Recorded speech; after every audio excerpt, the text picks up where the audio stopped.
Obrigado, pastor Roster. Muito obrigado. Bom dia, irmãos. Ok, vou tentar de novo. Bom dia, irmãos. Graça e paz, amém? Amém. Esse final de semana, Deus teve misericórdia de mim e teve mais misericórdia de vocês ainda. A gente teve, olhando aqui nesse tempo de conferência, de missões, sobre a responsabilidade da igreja em relação a isso.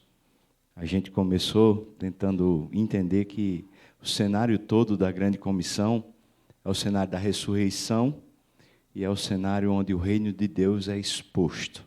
O domínio de Deus sobre mente, coração, sobre vida, a vida da igreja. E a igreja, então, recebendo o Espírito, ela sai em direção à vida. Seja onde o Senhor mandar, seja do jeito que for, ela sai sob o poder do Espírito, sendo testemunha. E Deus estabeleceu a maneira do cumprimento da grande comissão. Não deixou que a gente fizesse ao nosso bel prazer, mas ensinou que a gente deveria discipular pessoas, ensinando essas pessoas a guardarem, terem no coração os mandamentos do Senhor. E a garantia disso é a autoridade de Jesus e a presença de Jesus conosco todos os dias.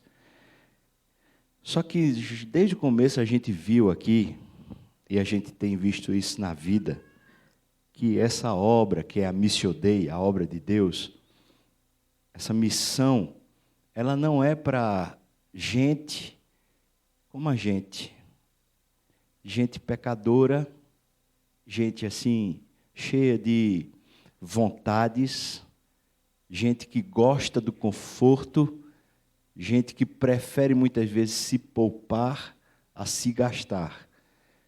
Então, essa missão, a missão de Deus, ela precisa que o Espírito Santo atue fortemente e precisa também que a gente esteja realmente vivendo debaixo de oração. Quando falo oração, irmão, não estou falando aqui da gente orar mais ou menos. Eu não estou falando da gente ter uma vidinha assim, que vez por outra a gente faz alguma menção para Deus. Falar de vida de oração é falar de gente que quer Deus de verdade no seu coração. Como é que a gente não vai amarelar diante da crise? Como é que a gente não vai amarelar quando o desafio que Deus põe tira a gente da zona de conforto? Como é que a gente não vai amarelar quando o que é proposto para a gente não é nada menos do que a cruz? Como é que a gente não vai amarelar? A gente vai se acovardar. Eu posso garantir a você, sem ter nenhuma dúvida, porque a Bíblia assim apresenta, que a gente vai se acovardar em face à missão. Deus sabe que a missão que Ele provoca para a igreja é a melhor maneira de fazer a gente permanecer contrito. Deus sabe que a missão que Ele põe para a igreja é a melhor maneira de manter a gente com os olhos fitos nele. A carreira que está proposta para a gente é para olhar para Jesus. A gente corre olhando para a meta, o prêmio da soberana vocação. É Jesus. Mas o que a gente sabe que vai fazer parte desse caminho, quem disse foi Jesus, é uma cruz.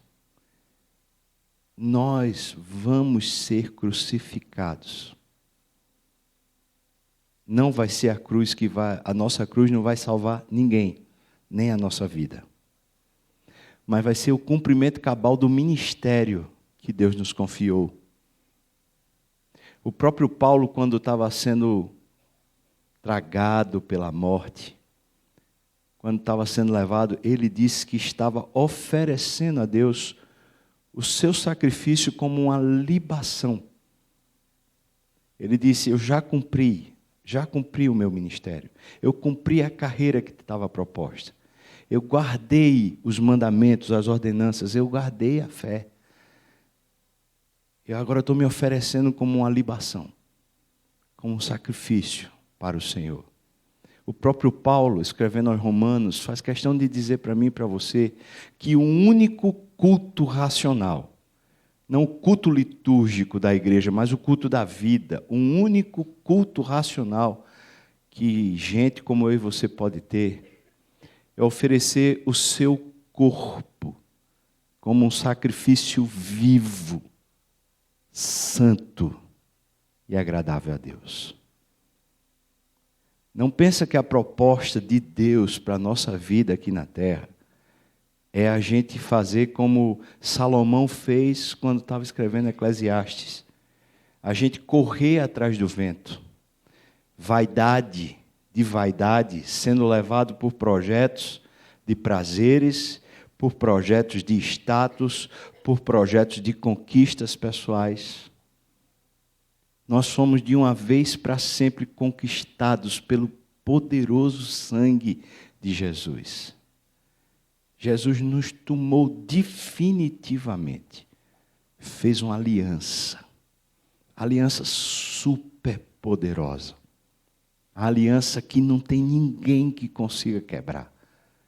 Ele firmou diante do céu, diante da terra, diante do inferno. Ele firmou com o Pai uma aliança a meu respeito. Ali na cruz ele disse que eu era do Pai. E ele disse que o Pai era meu. Fomos tomados de uma vez para sempre. Não tem como retornar. Não tem como amarelar. Mas Jesus, sabedor que esse caminho ia ser sempre para a gente um caminho incoerente, um caminho difícil demais da gente conseguir acompanhar na lógica, Jesus então propõe. Ele faz questão de chamar os discípulos. Ele não está chamando a multidão. Ele não está chamando aquela galera que gosta dos benefícios da graça. Ele está chamando os discípulos, aqueles que de alguma maneira começaram a olhar para ele e dizer: Senhor, eu te admiro demais. Eu queria estar mais íntimo de ti. Eu queria entender melhor como é que funciona o teu coração. Ele chamou os discípulos. Ele falou para os discípulos: se alguém quiser vir após mim, todo dia, faça questão de se negar, de dizer para você mesmo assim: já não sou eu mais quem vivo, é Cristo que vive em mim. Mas não é só se negar, não é só mortificar os feitos da carne. Ele ainda propõe um ministério, o único ministério do crente, a única missão do crente. Nossa missão não é salvar o mundo. Nossa missão, quando pregamos o Evangelho, não é converter o perdido. Isso é a missão do Espírito. Então ele propõe: se você quer vir após mim, tome a sua cruz. A gente não vai tomar a cruz de Jesus, a gente não vai tomar a cruz dos nossos parentes, dos nossos amigos, nem sequer da esposa, do filho, mas Jesus diz: para me seguir.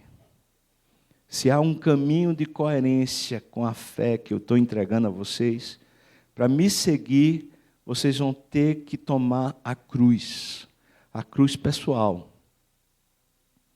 E tem muita gente que confunde e acha assim que o negar-se a si mesmo é a mesma coisa que tomar a cruz.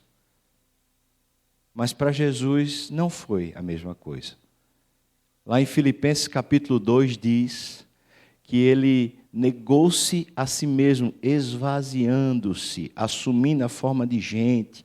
Ele foi reconhecido como figura humana e foi um servo.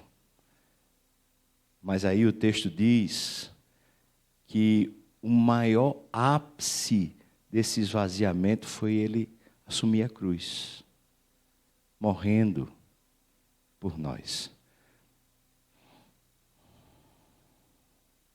Como é que a gente vai viver essa missão, irmãos? Como o coração da gente vai suportar essa missão? A gente vai ter que tomar a nossa cruz. Eu quero convidar você a abrir sua Bíblia no Evangelho de Marcos. Evangelho de Marcos, capítulo 14. Eu quero que a gente entenda que Jesus está propondo a cruz e Ele mesmo serve de exemplo, de paradigma, para que a gente entenda o que vem a ser esse negócio da cruz. A gente vai ler no capítulo 14, a partir do versículo 26. A passagem que a gente vai ler é o Getsemane. Alguns teólogos têm falado que o Getsemane é a cruz sem cruz. É um momento de definição final da nossa história, da nossa salvação.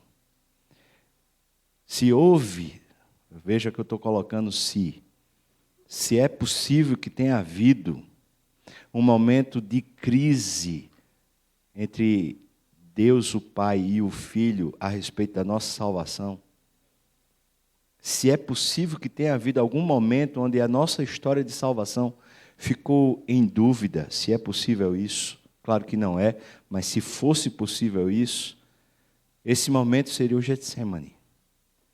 Esse momento seria aqui, quando Jesus está dizendo assim com todas as letras, eu não quero. Eu não quero.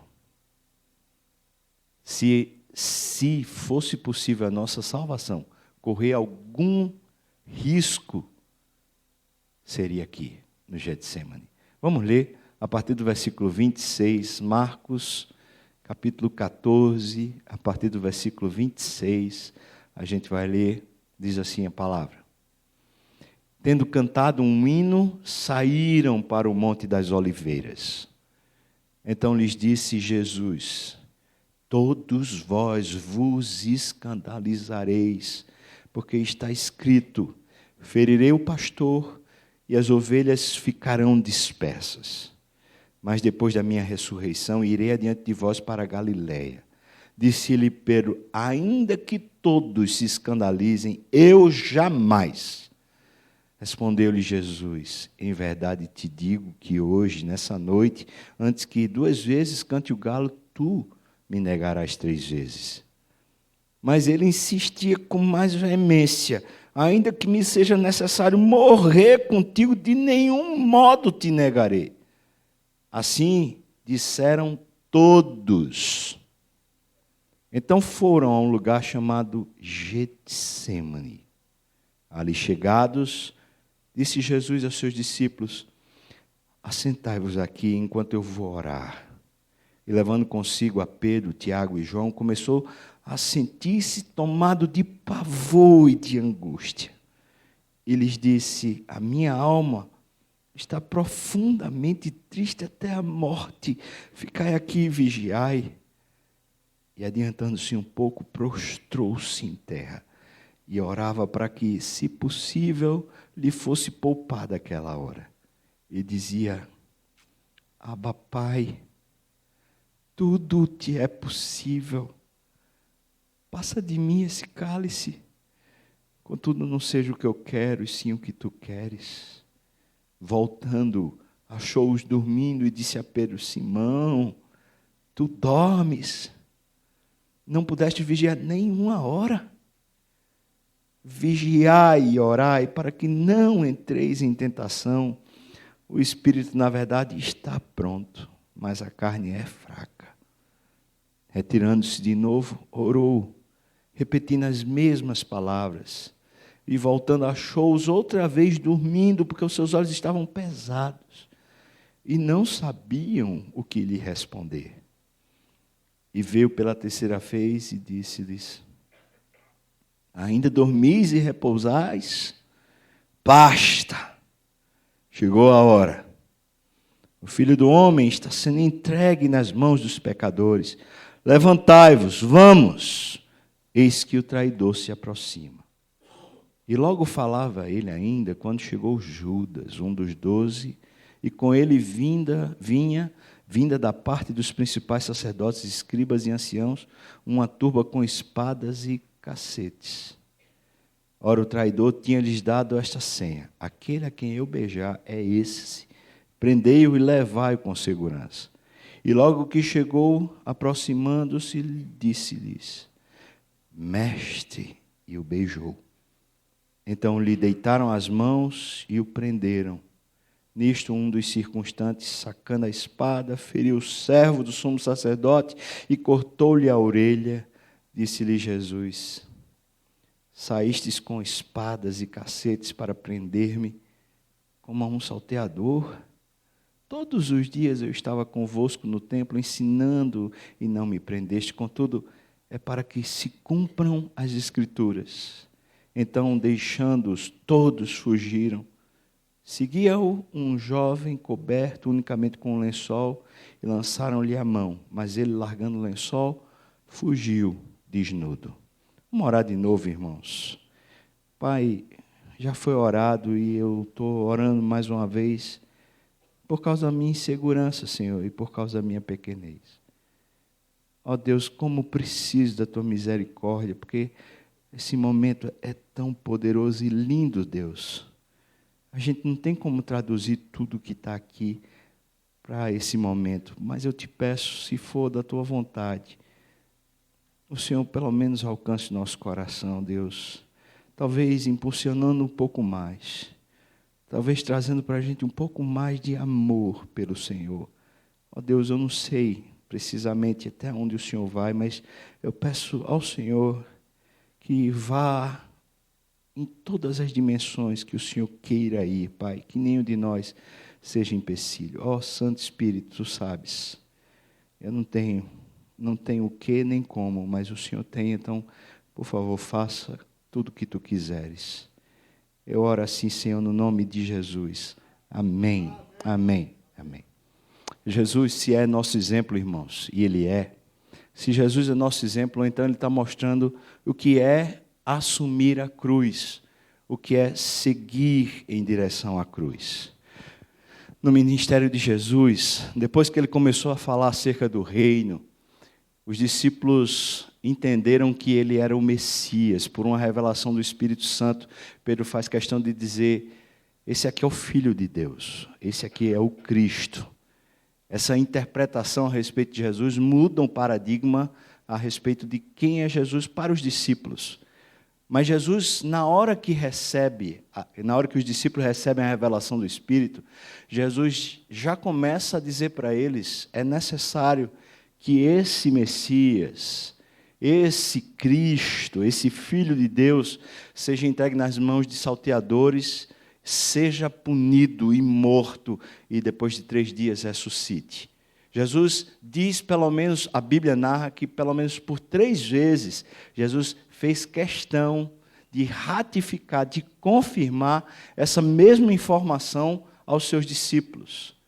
E a Bíblia, por exemplo, no Evangelho de Lucas, a partir dessa hora, faz questão de mencionar por diversas vezes Jesus indo para Jerusalém. O caminho agora é em direção à cruz.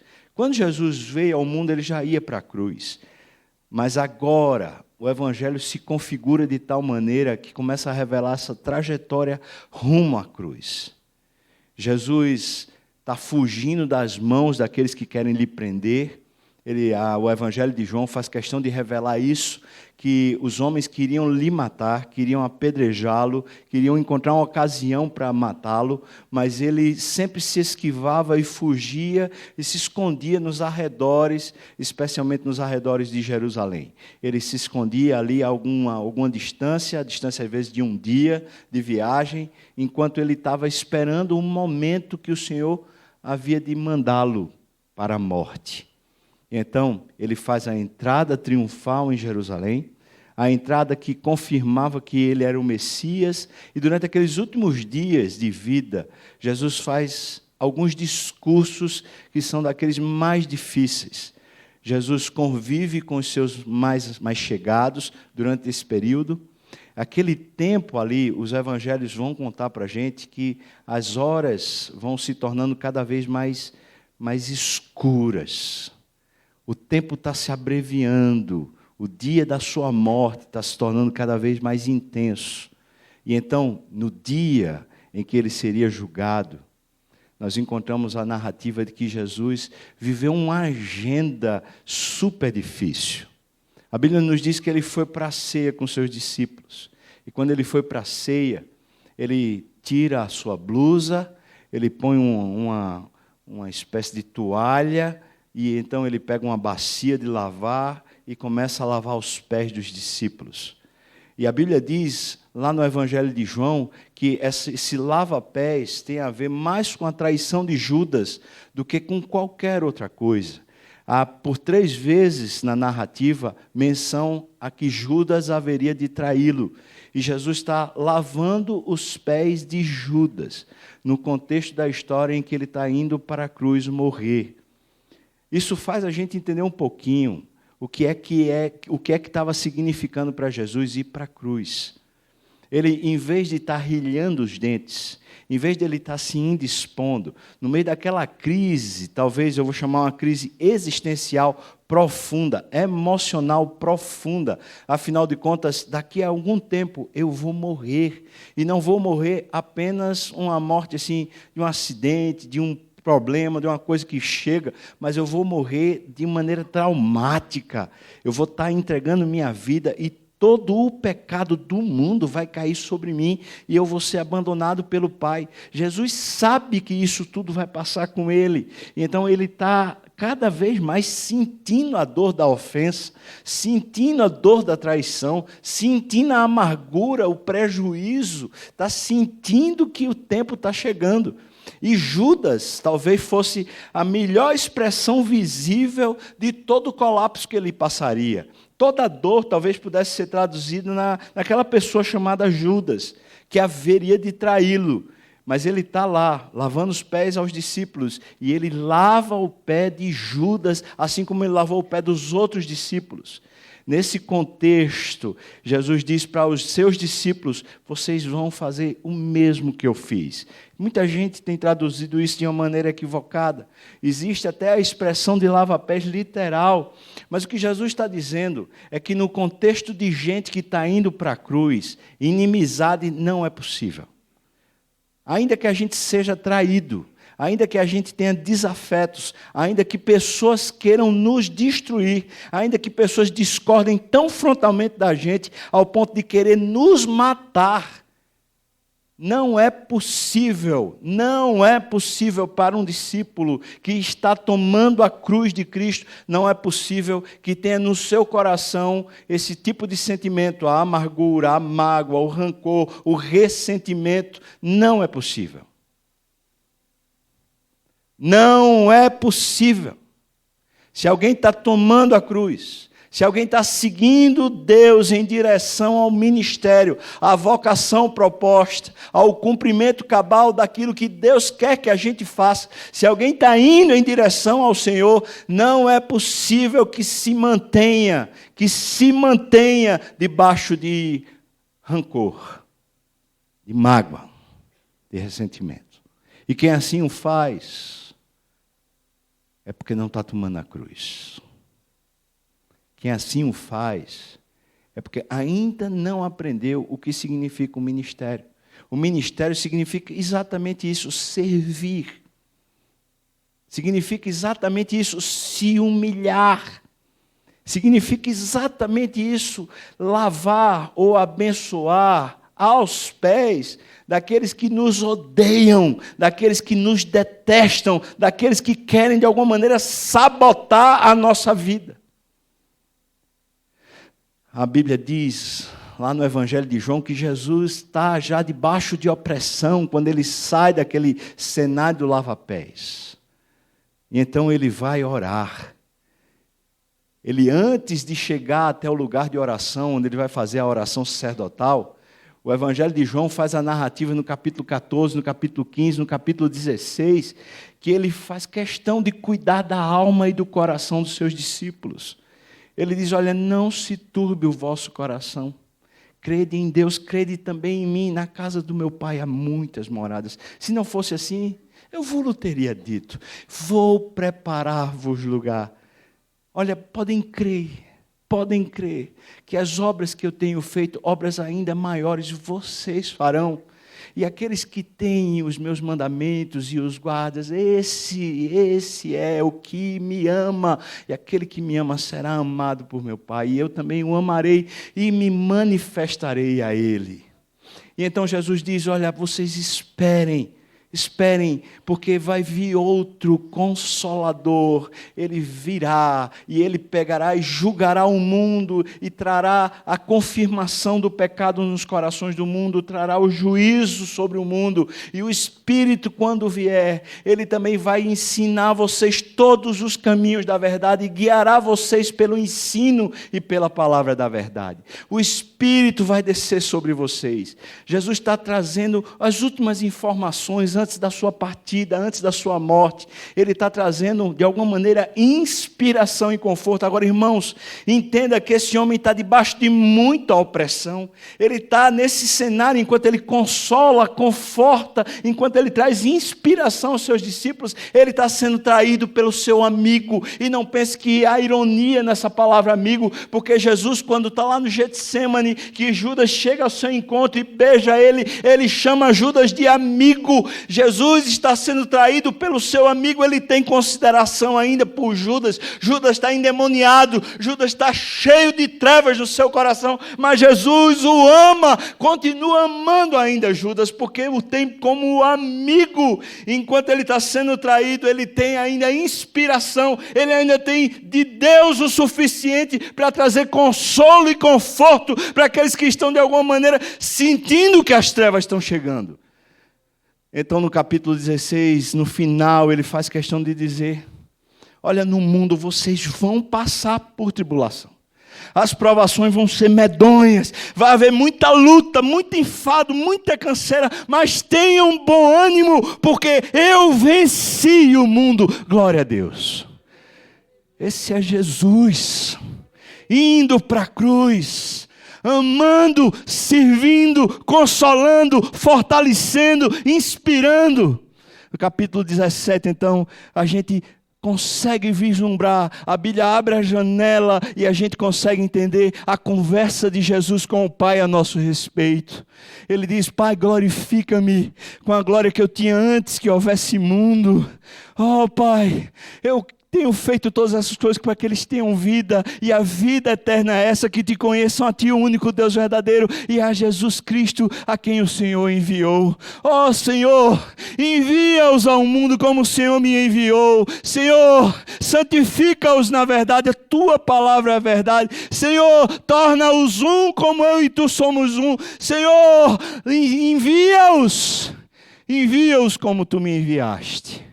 A oração sacerdotal inclui todas as igrejas de todas as gerações. Jesus estava sabendo que haveria essa transformação. O seu corpo humano, ele iria para o céu, enquanto que o corpo místico de Cristo, a igreja, ficaria na terra. Eu e você seríamos a representação cabível, visual na terra de que Jesus é real. Ele está fazendo essa passagem, ele está entregando o bastão para a igreja. Então a gente chega nesse momento aqui. Depois da oração sacerdotal, ele vai para o Monte das Oliveiras. Ele vai para o Getsemane. A palavra Getsemane quer dizer o lugar da prensa. O lugar onde o óleo escorre. Eu tive o privilégio de ir lá em Israel. Eu tive o privilégio de ver num kibutz o óleo sendo prensado, a oliveira sendo prensada e descendo o óleo de oliva, aquele azeite bem cheiroso, bem novinho. Jesus está indo ser prensado.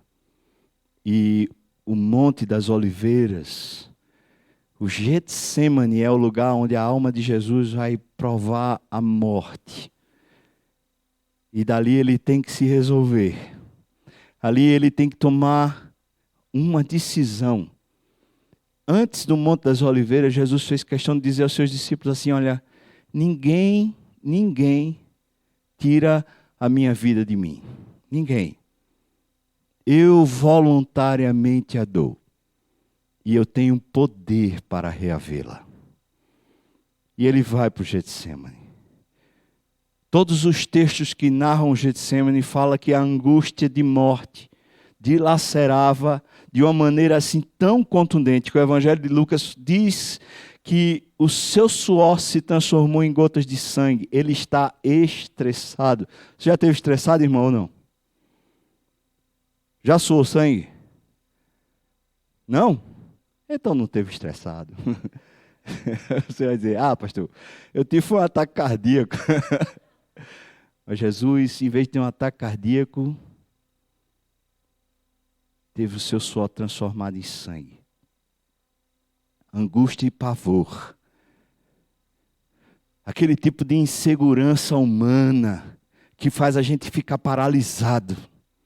Aquele tipo de temor que faz a gente simplesmente ter síndrome do pânico. Aquele tipo de crise que faz a gente ficar mal e sucumbir numa depressão profunda. Jesus está tomando sobre si as trevas que estão sobre a face da terra.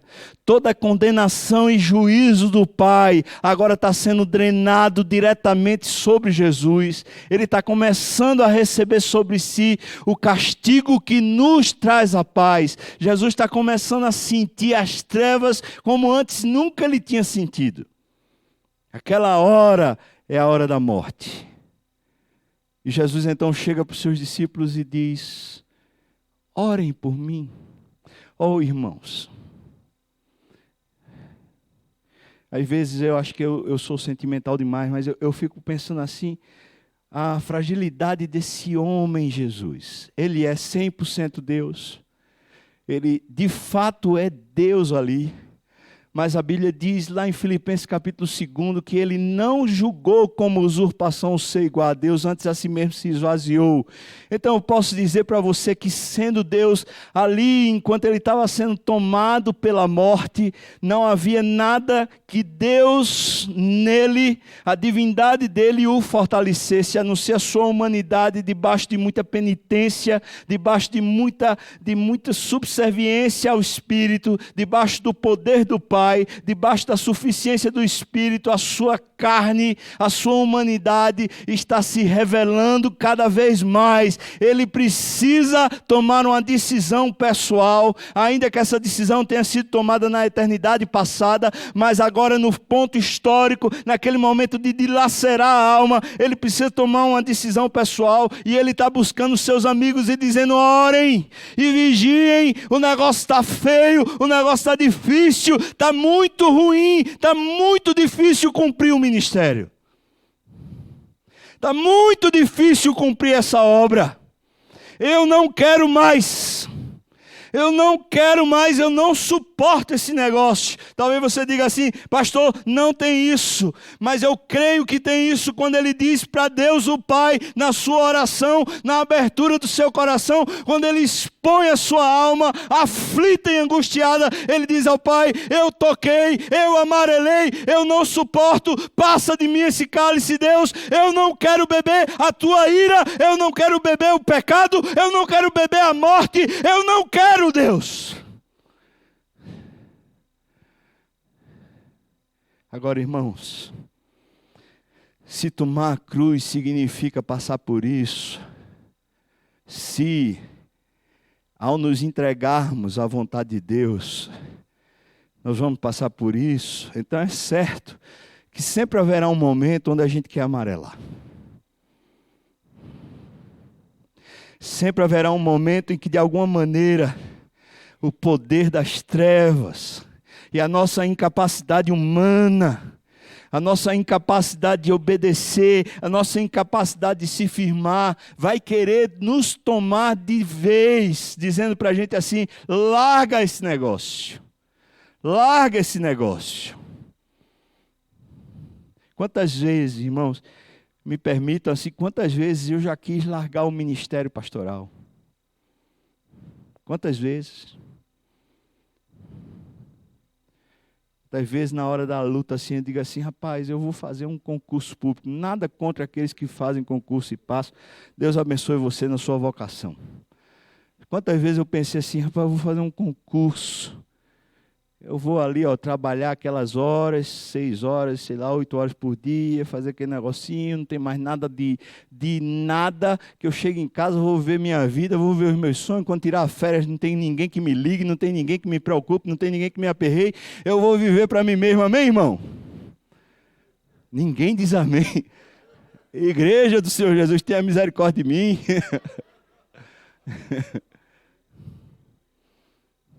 Vou viver esse negócio porque pense no tormento. Mas vou dizer uma coisa, irmão. O pior tormento não é a igreja, não é as lutas de pecado que a gente tem que caminhar junto com o irmão fraco, o irmão disciplinado, não é as incompreensões que acontecem no meio da igreja, quando a igreja começa a criticar e começa a detonar o pastor.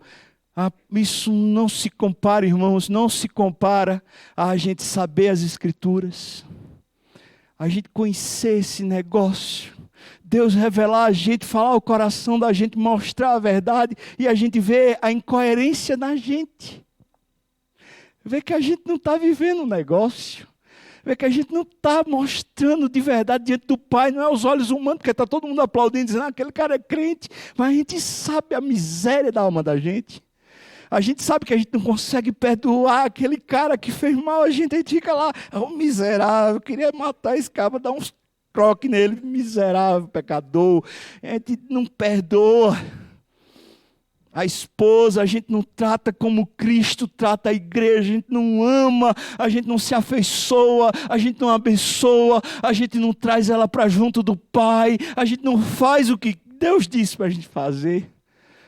E no serviço, quantas vezes a preguiça toma conta, e no serviço tantas vezes o cansaço é a grande desculpa da nossa alma para a gente não continuar penitente, a gente não continuar em oração, a gente não continuar buscando de verdade, de todo o coração ao Senhor.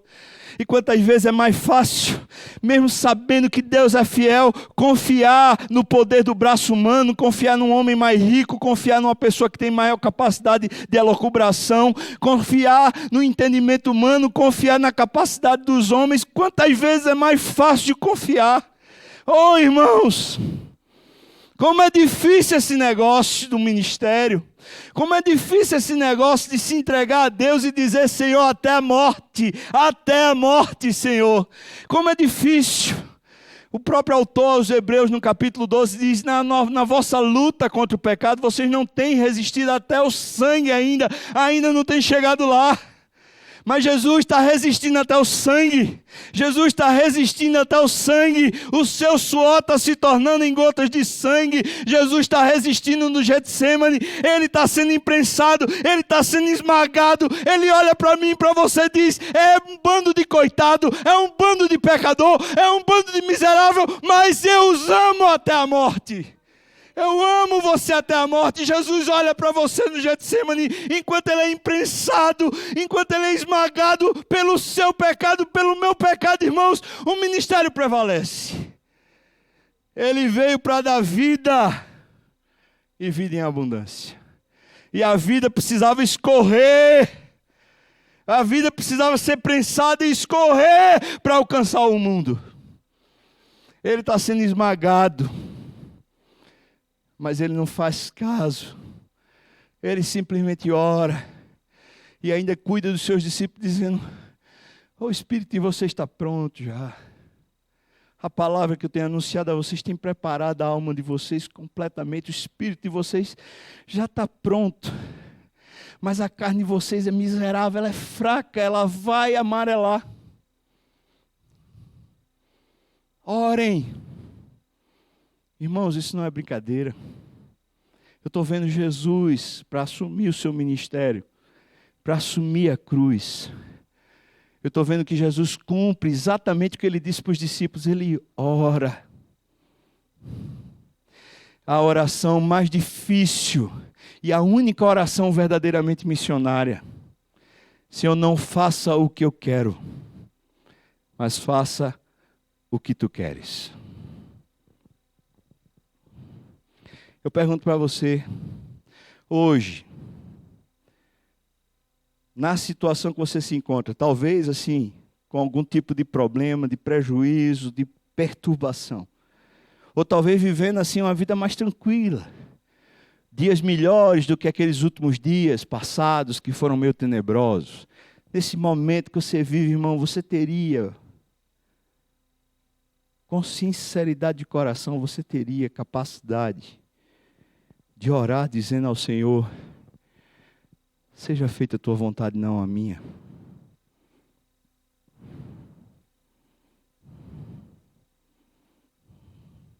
Você acha que Jesus estava brincando quando ele disse assim: se alguém quiser vir após mim, negue-se a si mesmo. Dia a dia, tome a sua cruz. Você acha que Jesus estava brincando? Você acha que isso é um slogan para a gente botar na nossa camisa e sair pelo mundo aí?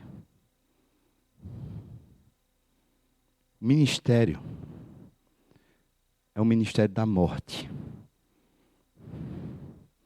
É o ministério da gente ser posto numa cruz, para a gente servir como Paulo escrevendo aos Coríntios na sua segunda carta, no capítulo 5, diz para mim e para a gente: Deus estava em Cristo reconciliando consigo o mundo, não imputando aos homens as suas iniquidades, de sorte que Ele nos entregou o ministério da reconciliação, que por nosso intermédio o mundo então conheça e se reconcilie com Deus. Aquele que não conheceu o pecado, Ele se fez pecado por nós, para que nele fôssemos eu e você feitos justiça de Deus. E nós, na qualidade de cooperadores. Que é um cooperador, irmão? É aquele que opera junto. Não pensa que o ministério que está sendo confiado a você é simplesmente um ministério daquele que você diz assim: eu tenho que chegar lá na igreja mais cedo, eu tenho que abrir o som, eu tenho que chegar na igreja mais cedo porque eu tenho que fazer a classe das crianças, eu tenho que me preparar porque eu sou professor de escola dominical, preciso dar uma lição bem dada, eu preciso preparar o sermão bem preparado porque eu vou pregar para a igreja vai estar cheia, a outra vai estar mais ou menos. Não pensa que é esse negocinho não, irmão. Isso é a cereja do bolo. Jesus estava curando pessoas, estava libertando endemoniados, andando sobre o mar, multiplicando pães. Isso era a cereja do bolo. Essas tarefas do dia a dia, isso é a cereja do bolo. Esse negocinho, no final, só traz beleza. Mas não é a consistência do negócio, não. O ministério é com gente. O ministério é relacionamento. O ministério é alcançar vidas. O ministério é eu e você entrarmos nos meandros, nos percalços, nos problemas, na podridão da vida. É eu e você, de fato, começarmos a nos relacionar com intimidade e a nossa alma ser aberta e o esgoto que passa por ela começar a ser tratado.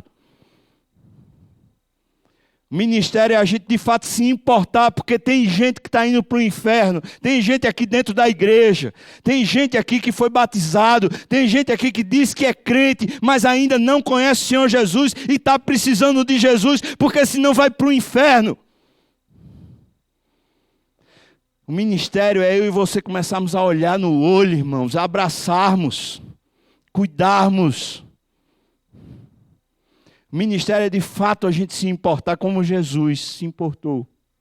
E na hora que a gente for traído, e na hora que a gente for desmerecido, na hora que a gente for empulhado e humilhado, e na hora que a gente sofreu desdém, e na hora que a gente se sentir de alguma maneira totalmente esquecido e abandonado por todos e talvez até por Deus, a gente simplesmente se curvar em oração, vigiando a nossa alma e dizendo: não ao meu coração, tudo para Deus, sem resistência, sem abandono, me largando àquele que faz todas as coisas retas. Ministério, irmão, sempre vai ser aquele que nos crucifica. E se não tem crucificado, é porque o ministério deixou de ser o ministério do Espírito, deixou de ser o ministério da reconciliação e passou a ser o ministério da gente. Que a gente faz todas as coisas, a gente faz elas serem de alguma maneira as mais confortáveis que a gente consiga carregar. Mas a obra que Deus tem para nós não é possível, a gente não consegue carregar. Só quem consegue carregar é Jesus vivendo em nós. Povo do Senhor que habita em Brasília, habita aqui em Guará 2. Povo do Senhor Jesus que habita aí em qualquer lugar da terra. Está aqui. O casal de missionário habita lá na Itália. Talvez você nem mora aqui em Brasília. Deus não chama você para você ser uma espécie de crente, daquele que diz assim, eu sou crente. Deus chama você para seguir Jesus.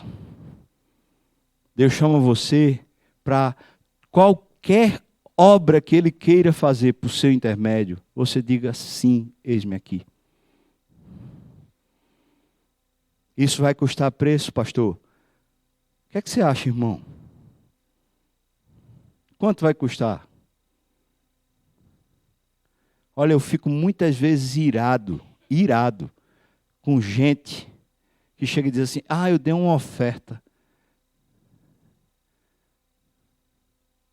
Uma vez, uma pessoa me contou assim, foi conversar com o Ronaldo Lidório, a pessoa tinha muito recurso financeiro, falou assim para Ronaldo,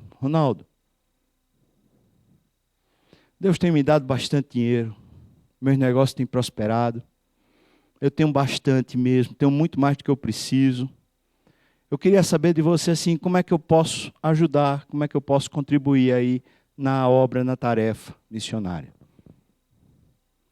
Ronaldo, daquele jeitinho dele, muito carinhoso e amoroso, falou para aquela pessoa, meu irmão, nunca faltará os recursos para a obra de Deus. E Deus pediu para a gente orar por pessoas, por obreiros na seara, não por recursos. Deus quer você, não o seu dinheiro.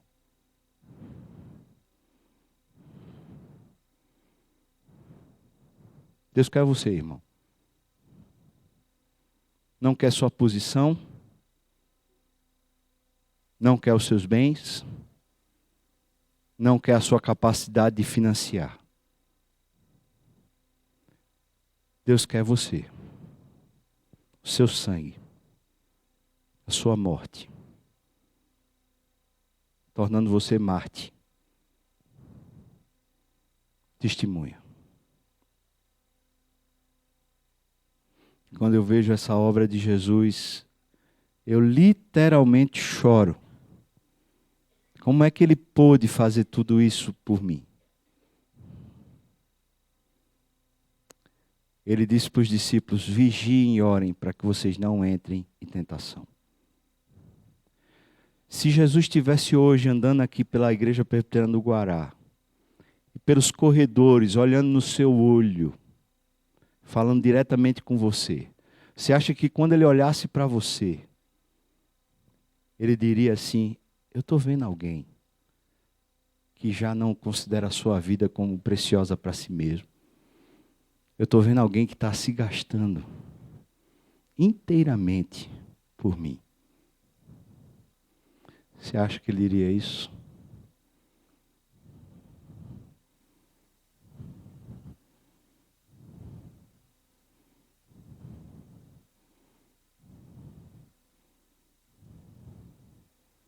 Se eu tivesse a capacidade de poder perguntar para você assim,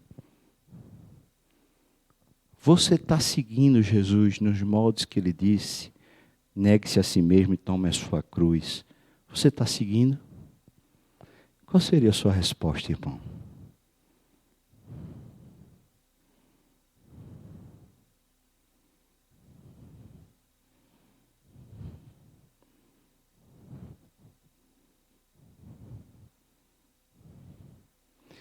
igreja precisa ser igreja.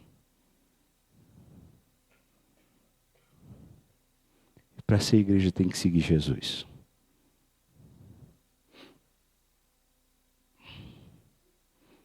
Tem alguém que você está orando, pedindo a Deus, Senhor, alcança fulano. Tem alguém que você pode dizer assim, rapaz, você queria conhecer um pouquinho mais Jesus?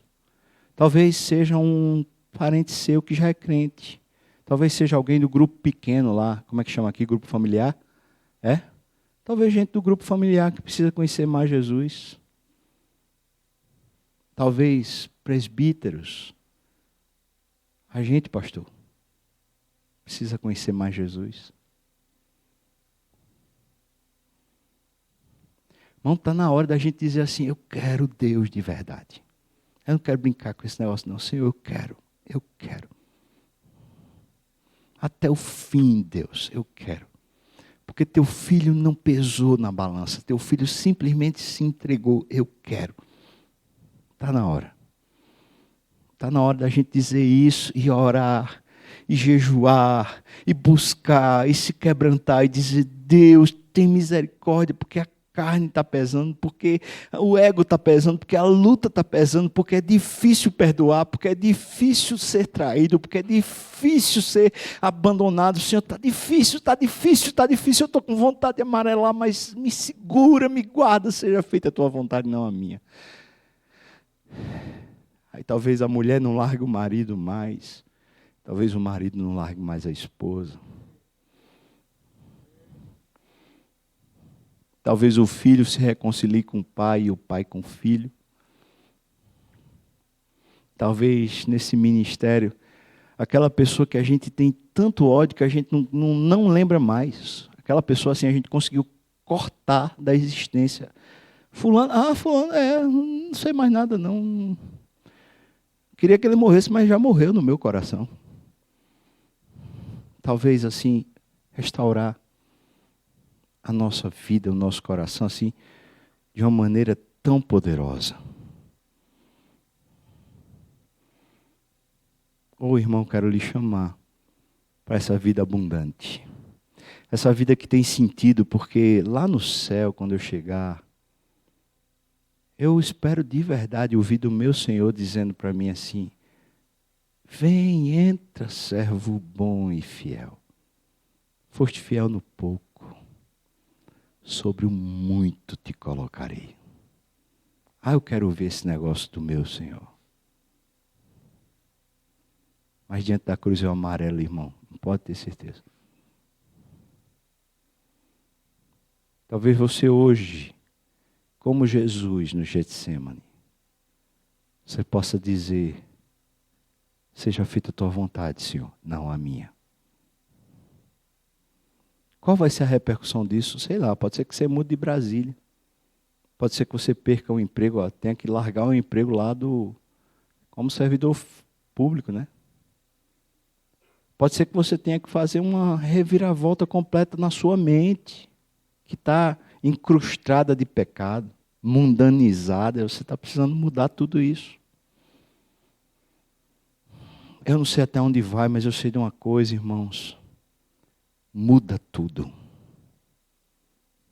A vida ganha brilho, ganha poder e alegria, porque a gente vai estar cheio do Espírito. Quero convidar você a hoje dizer para o Senhor o que Jesus disse naquela oração. Seja feita a tua vontade, não a minha. Seja feita a tua vontade, não a minha. Irmão, se você tiver assim, com disposição de verdade, de dizer isso para o Senhor, Senhor, seja feita a tua vontade, não a minha. Eu quero tomar minha cruz. Eu quero te seguir de verdade. Eu queria convidar você a sair do seu lugar e vir aqui. Eu queria orar com você. E orar por você, porque eu vou orar com você, porque eu estou falando isso para Deus faz um tempo, mas pense num cara que é amarela, sou eu. Eu preciso dizer de novo. Se for o seu caso, se você quiser, eu não vou repetir, só vai ser essa vez. Sai do seu lugar, venha para cá, eu quero orar com você, se você estiver dizendo isso. Amém. Amém. Amém.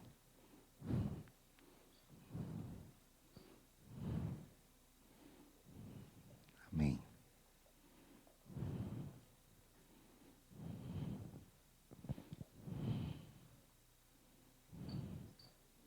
Amém.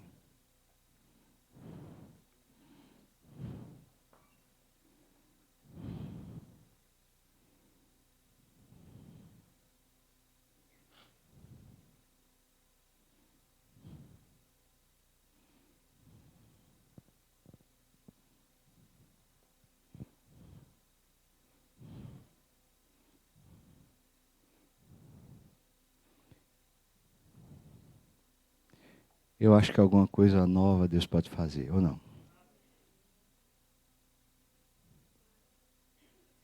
Alguma coisa poderosa, não é? Você já pensou quanto Deus quer lhe usar, irmão? Quanto isso é poderoso? Tenha bom ânimo. Ele venceu o mundo.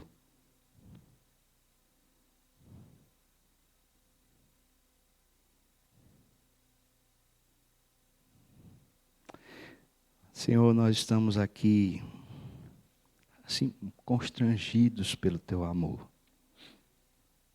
A gente não está aqui na força do nosso braço, porque nenhum de nós quer negar a nossa vontade.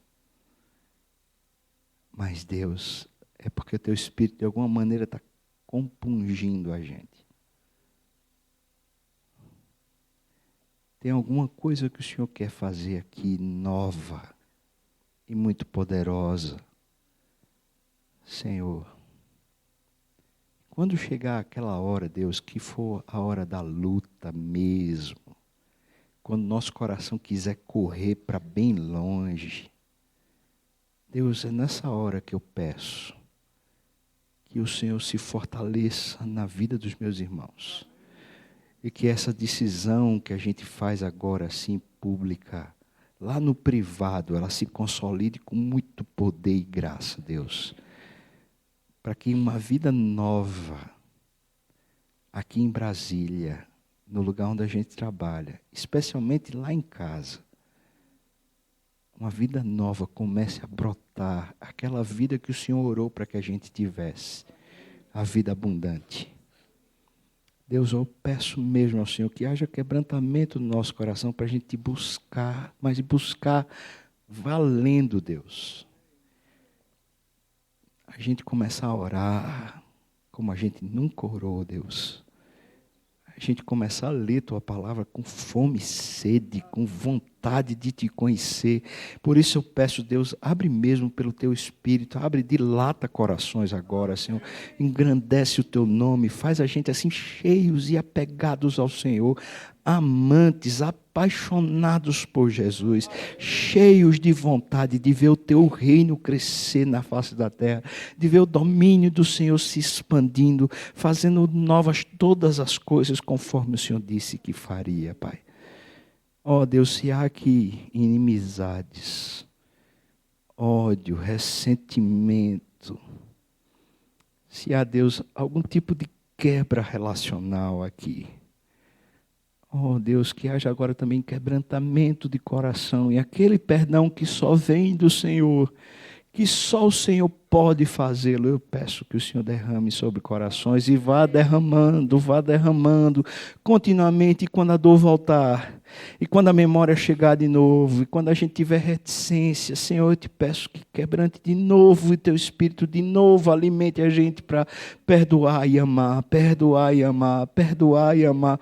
Livra-nos dessas cadeias de opressão, Senhor Deus, que faz o nosso coração tão miúdo e pequeno, tão indisposto, tão trancado. Abre corações, dilata corações, faz a gente amar uns aos outros com afetos verdadeiros, com cuidados verdadeiros, Senhor Deus. Ó Senhor, Tu queres fazer alguma coisa aqui. E como eu falei antes, Deus, eu volto a falar para Ti. Eu não sei as dimensões, nenhum de nós sabe, mas que todas as dimensões que Tu queres alcançar. Deus, que Tu alcances, Senhor Deus, que Tu faças nessas vidas, faça através dessas vidas, e abençoa aqui a igreja. Abençoa, te peço, pastor Roster, os outros pastores também, Senhor, cobre-os com muita graça, Deus, para conforme o Senhor, todos nós caminharmos em direção ao Senhor, Pai.